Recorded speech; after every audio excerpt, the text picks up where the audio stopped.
Peggy 3.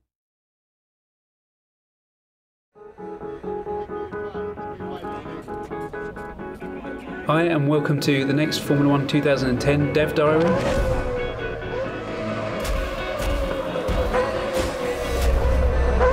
It's about making the most authentic experience possible, and it's also about making the car handling predictable and consistent.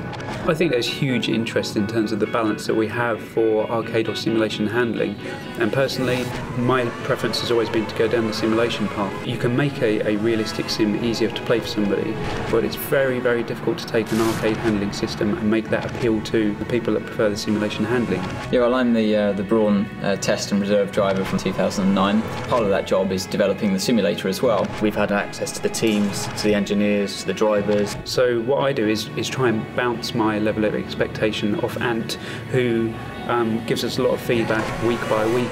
The onboard footage, when you see on TV, they always look incredibly easy to drive. When you're inside the cars, they're so much more twitchy and nervous. That's one thing that's incredibly hard to get right unless you've got someone that's actually driven these cars, especially in the slow speed corners where you have no downforce. As soon as you get them up to high speed, they work in a completely different range. We do want a very simulation experience. You've got the inclusion of aero, which changes the handling of the car completely. We're tailoring the car handling to a very different market, to that Dirt 2 and Grid. You know, they're very different cars, very different handling. It's not just about lapping the circuit, it's about being able to be consistent. The fans of F1 are very passionate and very knowledgeable, and we want to feed them the most authentic experience. And I think it's very important not to blunt the experience of driving a Formula 1 car, but when you start applying the driving aids, to kind of make it accessible without losing the fun parts. You want to make it to the point where it's just playable to enjoy, but also to be reasonably difficult as well. You can find that point where it's exciting, you're consistent, it's about feeling as though you're that hero driver. We've got the real world numbers. We want the players to experience everything that the driver experiences.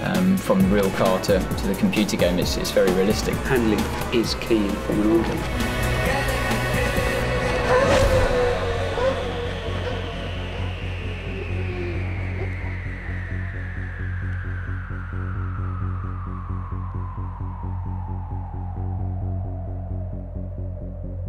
You got the fear.